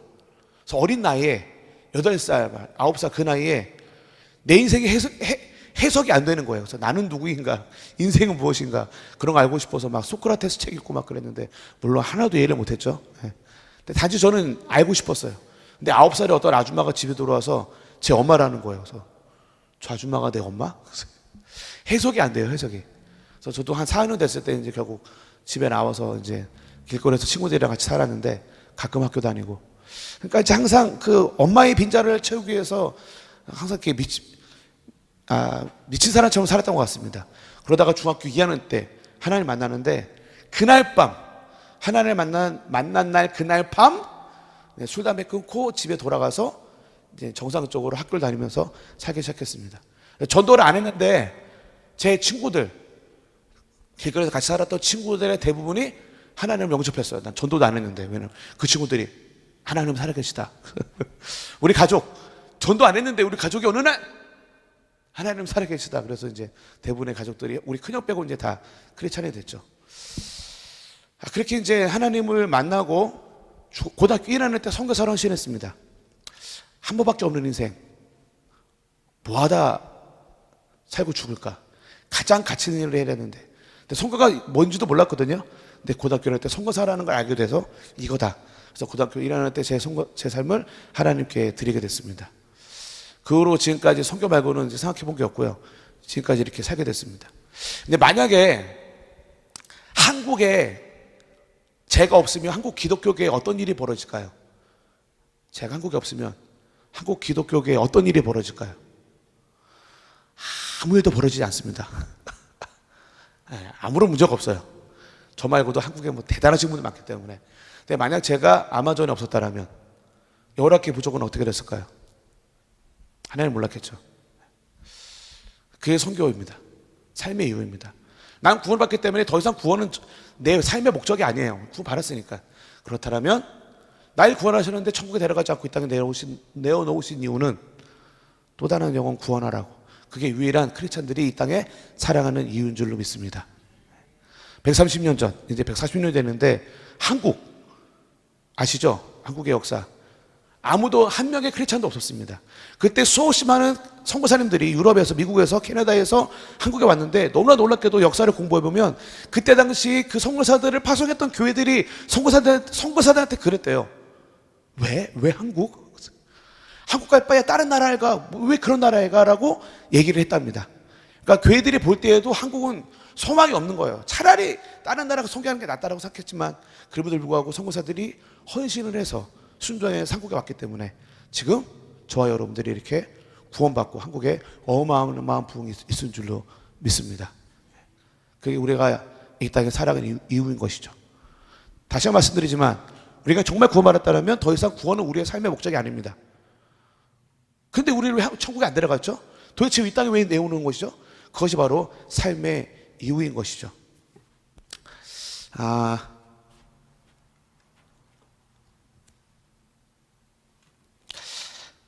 제가 이제 하나님 만나고 고등학교 1학년 때 나 뭐하고 살까 기도하다가 어느 날 주일날 다큐멘터리를 봤어요. 그 아프리카 사람들이 나오죠. 아프리카 사람들이 막 우가 하면서 거의 누드 야시시하게 중요한 가리고 막 노래를 부르는데 문득 저 사람들은 구원받았나 생각 들더라고요. 아무리 생각해도 구원받은 것 같지가 않아요. 근데 그때 제가 초신자였고 하나님 말씀도 몰랐으니까 월요일부터 제가 기도하기 시작했어요. 아주 부드럽게 신사적으로 하나님 사랑하시라면 저도 좀 구원하기 좋겠습니다. 뭐 이런 식으로 기도했는데 화요일 날부터 이제 조금씩 의심이 들기 시작하는 거예요. 하나님이 사랑이라면 막 그러면서 수요일 날은 좀 더 세게. 그게 딱 토요일 날 도착했더니 제가 처음으로 이런 기도를 했습니다. 그때는 말씀을 모르고 하나님 몰랐기 때문에 내가 보기에 하나님은 사랑이 아닌 것 같습니다. 하나님이 사랑이시라면 저 아프리카 사람들 이제 처음으로 도대체 하나님 어떠신 분인지 의심이 들기 시작했죠. 그때 하나님이 저에게 주신 말씀이 로마서 10장 13절 말씀입니다. 한번 읽어보겠습니다. 로마서 10장 13절 말씀을 저에게 주셨습니다. 이렇게 말씀하시죠. 누구든지 주의 이름을 부르는 자는 구원을 얻으리라. 이 말씀을 읽는 순간 짜증이 팍 나면서 더 짜증이 나는 거예요. 아멘, 맞는데 이 말씀이 맞다면 저 사람들은 이게 해석이 안 되는 거예요. 그때 하나님이 그 다음 말씀을 주셨는데 이 말씀 때문에 제가 선교사가 됐습니다. 14절 말씀 이렇게 말씀하십니다. 그런즉 저희가 믿지 아니하는 일을 어찌 부르리요? 듣지도 못한 일을 어찌 믿으리요? 전파하는 자가 없이 어찌 들으리요? 이 말씀을 읽는 순간 제 온 몸이 으스러지면서 정말 펑펑 울면서 고등학교 1학년 때 이렇게 고백하자. 하나님, 저를 드립니다. 저를 사용해 주셔서 복음이 온 여방에 이렇게 증거되어지고 특별히 아무도 가려고 하지 않은 곳에 저를 보내주셔서 하나님 저를 선교사로 삼아 주십시오. 그래서 고등학교 1학년 때 선교사로 삶을 드리고 그때부터 지금까지 선교 말고는 다른 거는 생각하지 않고 살았습니다. 삶의 이유, 크리스찬들이 이 땅에서 왜 살까요?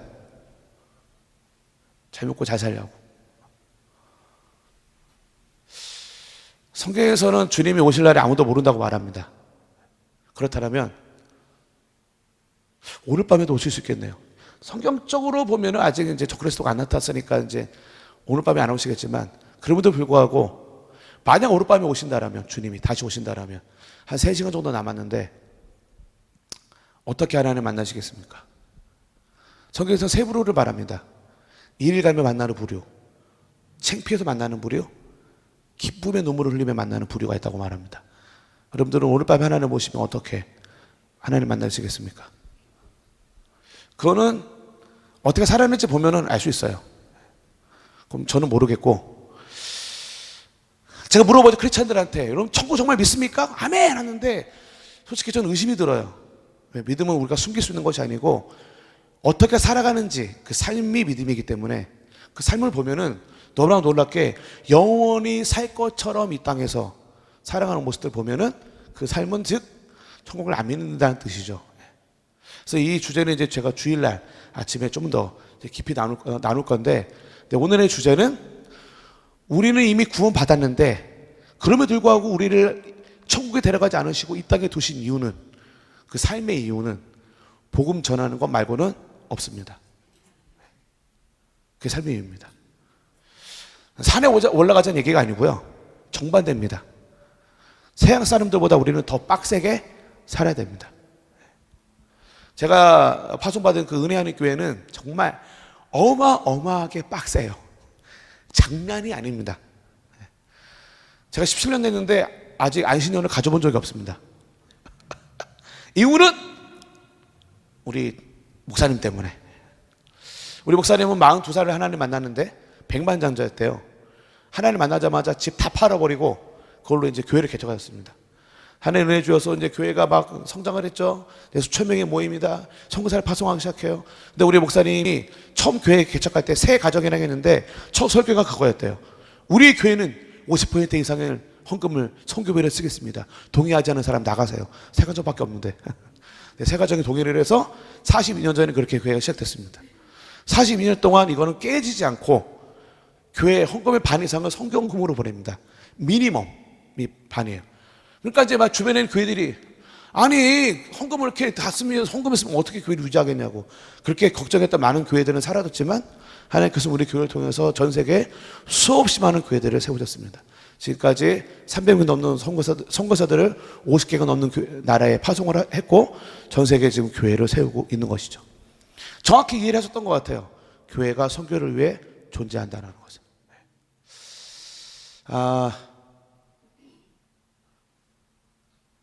제가 지금 보여준 게 학원의 사역이 20%밖에 아니라 안 보였다고 했죠. 정말 제가 하는 사역들 다 보면 깜짝 놀라실 겁니다. 어떻게 살지 막 그렇게 생각하실 텐데, 7년 전인가요? 한 번은 우리 목사님이 신학교에 강의하러 오셨어요. 내가 그때 이제 다짐을 했어요.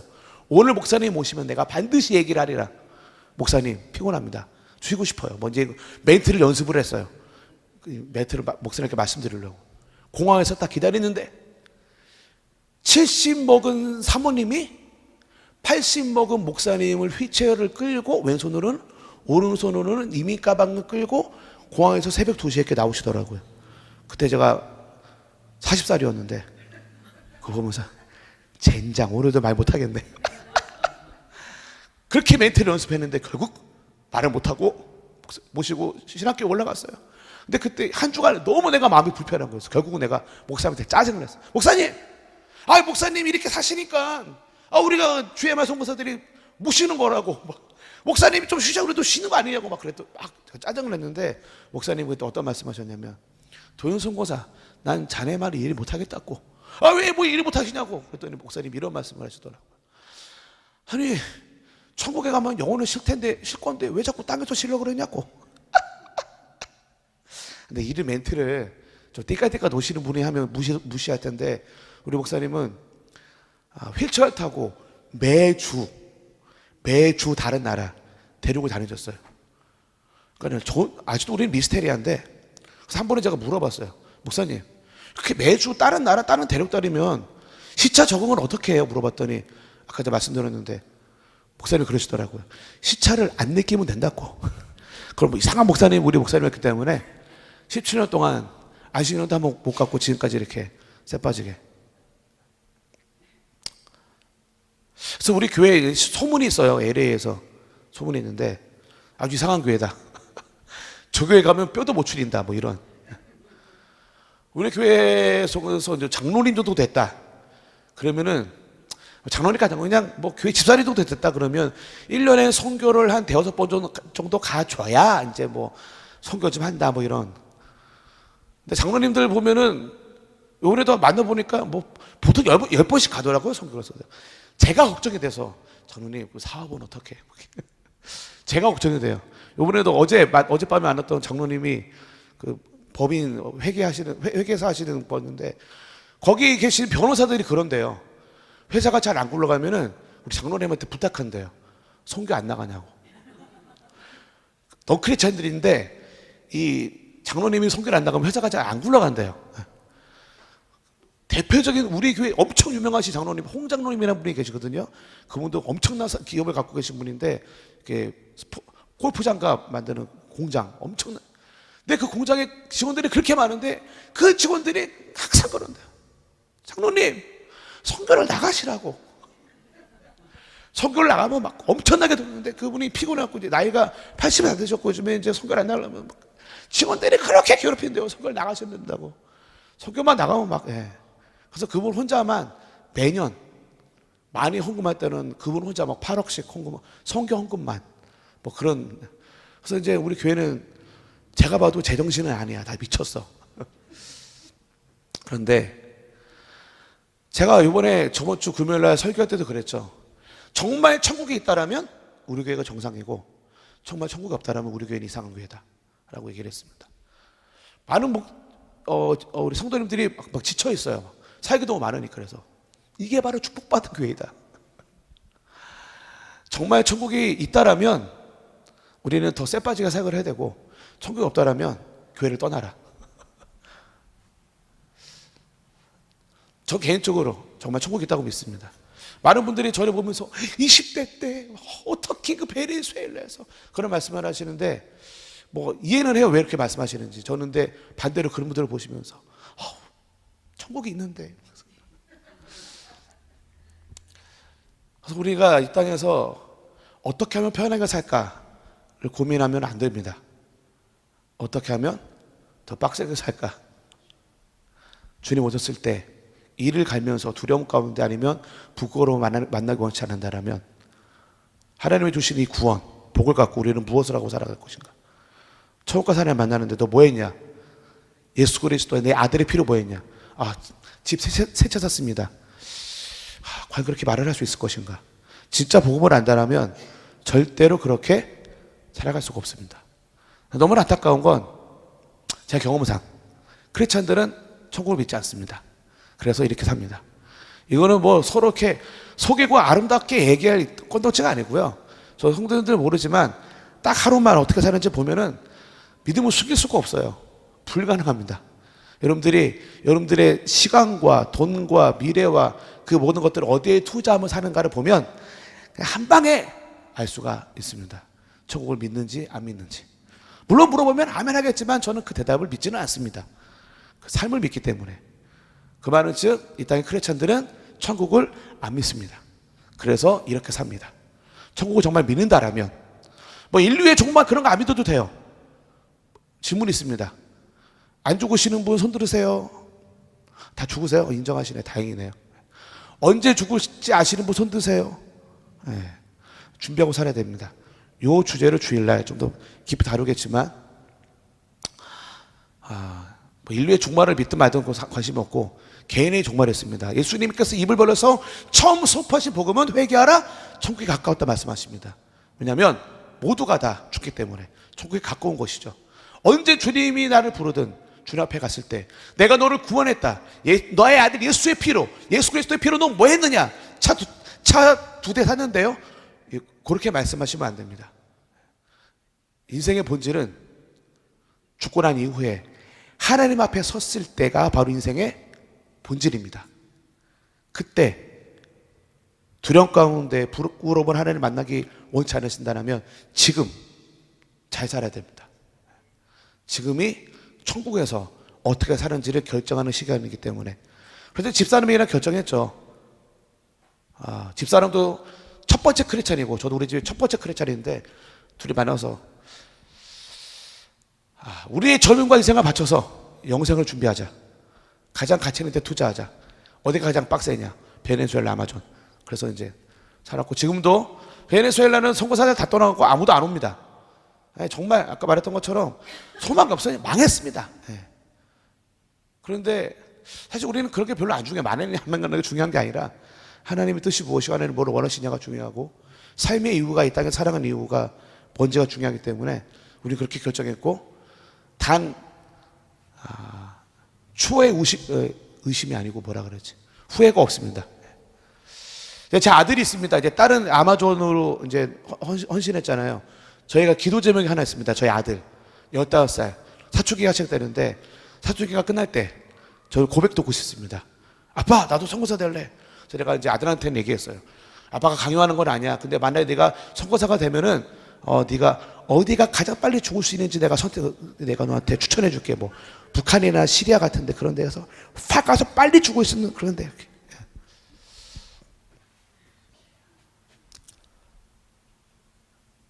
이 땅에 그렇게 교회가 많고 크리스찬들 많은 분들 불구하고 이 땅에 이목이 있고 그런 것은 하나님 믿는다고 하면서도 살력을 발버둥 치기 때문에 그렇습니다. 최효성 선교사님 말씀하시는지 모르겠는데 전 세계에서 가장 많이 부흥하는 종교는 모슬림입니다. 왠지 아세요? 세계 사람들이 봐요. 뭘 볼까요? 와우! 모슬림 젊은이들이 막 자살을 해요. 자기 하나님 때문에. 물론 자기 하나님이 아니라 신학을 좀 더 깊이 공부해 보면 아세요? 그 모슬림 젊은이들이 왜 자살하는지? 알라 때문이 아니라 72명의 아름다운 여인이랑 영생토록 살 수 있다는 게 그 모슬렘의 신학이에요. 그래서 모슬렘 젊은들이 자살 테러하는 이유는 알라 때문이 아니라 그 72명의 아리따운 여인들 때문에 하는 건데, 여하튼 세상 사람들은 그 젊은 모슬림들이 자살하는 모습 보면서 쟤네들이 믿는 하나님은 뭔가 있나 보다. 그거가 아주 중요한 부흥의 이유입니다. 존재하지도 않는 알라, 그리고 예쁜 72명 때문에 자살하는, 그걸 가장 큰 기쁨으로 여기는. 그래서 우리는 진짜 살아계신 하나님 믿는데 죽음에 대해서, 사실 제가 일주일 이제 한 10일 정도 우리 교회에 있다 왔는데 하루에 모임이 3번 4번 했었거든요. 가는 곳마다 했던 주제 딱 한 가지입니다. 순교합시다. 다들 좀 힘들어 하시더라고요. 모르겠어요. 예전에 이런 거 하면 되게 좋아했는데 요즘에는 더 힘들어서. 저는 그 설교가 바뀌어본 적이 없거든요. 예나 지금이나 이런 얘기를 하는데, 예전에는 할렐루야 하면 했는데 요즘에 이런 거 하면은 이제 더 이상 안 부르더라고요. 그래서 부르든지 말든지. 그런데 별로 관심 없고, 진짜 하나님 믿고 진짜 천국을 믿고 구원을 믿는다라면 이제 우리의 목적은 어떻게 하면 죽음을 위해서 죽을 수 있을까? 그러니까 삶의 이유가 돼야 됩니다. 그러니까 이건 성교 이상의 것이거든요. 근데 죽는 것도 무서워해. 크리스찬들은 죽는 거 싫어해. 저는 가끔 고민됩니다. 그 사람들의 구원이. 진짜 구원받으면요, 기쁘게 배째 막 이러면서 죽을 수가 있죠. 진짜로 우리 믿음의 선진들이 그랬던 것처럼. 그래서 저희는 저희 가족이 싹 다 선교하다가 싹 다 순교하는 게 꿈입니다. 어차피 한번 죽는 거 제 자녀들한테 웬만하면은 차석으로 죽지 말자. 웬만하면은 뭐 벌써 죽지 말자. 웬만하면 순교하자. 만약에 우리가 순교의 영광가 난다라면, 그래서 제가 제 아들을 너무 사랑하기 때문에 가장 순교를 잘할 수 있는 그런 나라를 막 이렇게. 이게 우리가 갖고 있는 복음이고, 이것이 우리가 갖고 있는 구원의 능력입니다. 죽음을 두려워하지 않는. 우리가 예수 그리스도 때문에 즐겁게 죽을 수 있다면 세상 사람들이 복음의 능력을 보게 될 것입니다.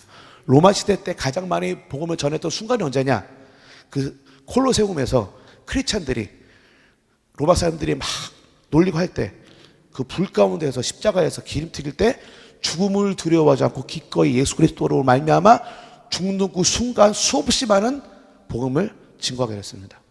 복음을 말로 전하는 게 아니라 삶으로 전하는 거기 때문에 우리 크리스찬들이 눈물 흘리는 이유가 그 닭 한 마리나 숟가락 하나 때문에 눈물 흘리는 것이 아니라 우리가 이 땅에 살아가는 이유를 알고 그 복음을 위해 죽기로 결정해서 복음 때문에 죽는 크리스찬들을 보게 된다면 세상 사람들은 그제서야 비로소 사도행전에 나오는 것처럼 우리에게 복음을 구걸하게 할 겁니다. 근데 우리는 어떻게 하죠? 거꾸로 복음을 구걸해.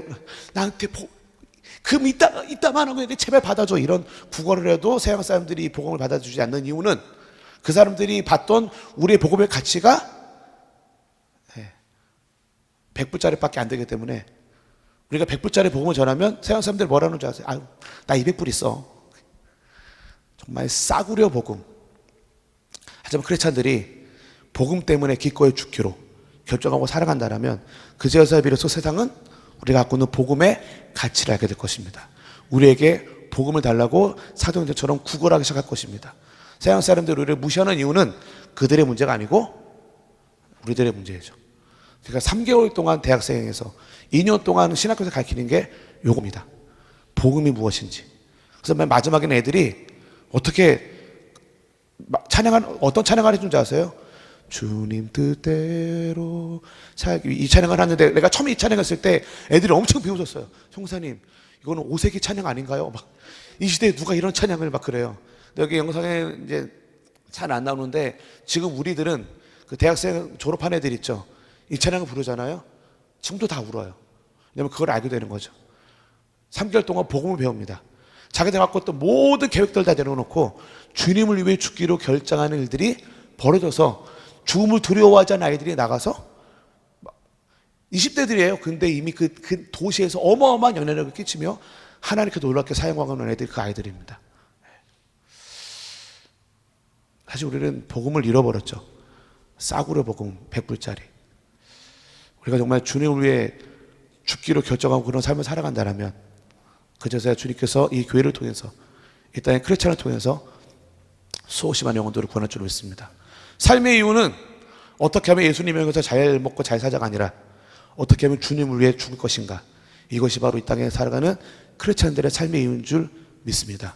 그렇게 살다가 주님 부르시면 가서 주님 내 평생을 다해서 주님이 나를 구원했으니 그걸 가지고 살다가 주님 때문에 죽고 주님 앞에 왔습니다라고 당당하게 주님을 기쁘게 맞이하게 되는 저와 여러분 되기를 주님의 이름으로 축복합니다. 그래서 죽읍시다. 주님을 위해서. 진짜로. 그래서 원하신다면 어느 나라가 가장 빨리 죽을 수 있는지 제가 리스트가 있기 때문에. 모슬림들은 자기 자녀가 죽으면 막 잔치 벌여요. 잔치. 자기 아들이 알라 때문에 죽었다고. 제가 이런 얘기 자녀들을 저한테 보내주시면 제가 제대로 죽으시는 대로 보냈습니다. 하면은 뭐 신고할 수도 있겠죠. 수하고 막 이제 막 이단되고 뭐. 우리 갖고 있는 복음이 얼마나 싸구려인지를 알고 수 있는 대표적인 이야기인데 지금 한국에서 선교동원하는 지금 목사님이랑 2주 전에 통화를 했는데 그분이 막 땅을 치더라고요. 지금 우리가 한국에 더 이상 10대들이 선교 헌신 안 한다고 얘기하고 있죠? 아니에요. 그분이 하는 사역이 10대들을 선교 동원하는 건데 사역할 때마다 그렇게 일어난대요. 근데 왜 안 나가요? 그분이 얘기하더라고요. 그분이랑 같이 사역하는 권사님이 있는데 한국의 현실을 알고 그분이 40일 금식을 하셨대요. 다음 세대를 선교사를 일으켜달라고. 하나님 응답하셔서 그 아들이 싫어해요. 그 아들이 선교사로 헌신했대요. 그 권사님이 다시 금식 들어갔대요. 자기 아들이 안 된다고. 이게 한국의 영성입니다. 싸구려 복음. 그 사실이 안타까워서 40일 금식했던 그 권사님이 지 아들이 선교사 가겠다니까 다시 금식하는 이런 미친 짓을 하고 있는. 그분이 살갈 때마다 10대들이 그렇게 일어난대요. 선교사 나가겠다고. 근데 왜 안 나가요? 왜 안 나갈까요? 교회 장로님들이랑 집사님들이 박아가지고 자기 자녀들이거든요. 그게 바로 우리가 갖고 있는 싸구려 복음입니다. 그래서 아무리 교회가 많아도 쪽수가 많아도 서양 사람들이 우리를 무시하는 이유는 우리가 갖고 있는 복음이 싸구려라서 그렇습니다. 이제 우리가 갖고 있는 복음이 얼마나 가치 있는지 예수 그리스도의 생명, 하나님의 생명값이라는 걸 이렇게 입으로 떠드는 거 말고 삶으로 보여야 되는데 가장 좋은 방법은 우리의 삶을 예수 그리스도처럼 드리는 것입니다. 이 말 말하고 마치겠습니다. 우리 하나님이 전능하신데 우리를 구원하시기 위해서 예수님을 죽이시는 방법이 유일한 구원의 방법이었을까요? 아니면 예수님을 안 죽이고도 우리를 구원할 수 있었을까요? 하나님이 전능하시다라면 안 죽이고도 우리를 구원할 수 있습니다. 근데 왜 그랬을까요? 복음의 가치를 우리한테 알려주시기 위해서, 하나님께서 우리를 얼마나 사랑하시는지 알려주기 위해서 선택한 가장 좋은 방법이 바로 예수 그리스도를 죽이는, 그걸 통해서 복음의 가치가 어떤지, 하나님께서 우리를 얼마나 사랑한지를 보여주는 최고의 방법이, 말로도 우리를 구원할 수 있죠. 안 죽이고 얼마든지. 그럼에도 불구하고 그렇게 선택하셨던 이유가 있습니다. 이제 우리가 그 복음의 가치를 세상에 보여줘야 될 때입니다. 당당하게 죽여.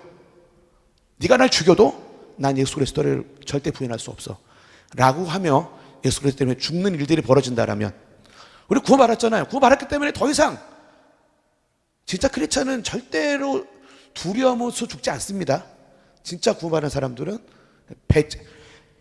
드디어 내 날이 왔구나 할렐루야 막 그러면서, 제가 어제 저번 주에 할 때는 비버리 힐 뭐 이런 거 얘기를 했는데, 그 베네수엘라 지체들의 베네수엘라 부모들의 가장 큰 꿈이 뭔지 아세요? 자기 아들 마이애미 보내니까 가장 큰 꿈입니다. 정말이에요. 기도되면 맨날 선교사님 우리 아이들이 비자 신청했어요. 마이애미까지 보내주세요. 생각해 보세요. 어떤 베네수엘라 부모가 울면서 드디어 우리 애가 마이애미에 도착했어요. 누가 그렇게 울면서 얘기하겠냐고요. 진짜 마이애미에 도착하잖아요. 잔치 벌어집니다. 잔치. 근데 우리가 죽고 난 다음에 가는 데는 마이애미가 아닌데, 그 LA에서 내가 비버리힐, 우리가 가는 데가 비버리힐로 이사 가는 게 아닌데, 죽는 건 천국으로 이사 가는 건데 왜들 다들 이렇게 쩔쩔매고 그러는지 난 솔직히 좀 이해가 안 되거든요. 정말 이해가 안 됩니다. 너무 이해가 안 돼요. 천국을 모르니까 그러는 건데, 복음을 진짜 알고 천국을 알면 예수 그리스도 때문에 죽는다 그러면 어떻게 될까요? 글로리아 디오스. 자, 때가 왔다. 자, 배째라. 이게 바로 복음의 능력입니다. 죽음마저도 그 누구도 끊을 수 없는 복음의 능력을 이제 우리가 세상에 보여줘야 됩니다. 그것이 바로 삶의 이유, 복음을 증거하는 것, 복음을 나타내는 것. 그것이 크리스찬들의 사랑의 이유입니다.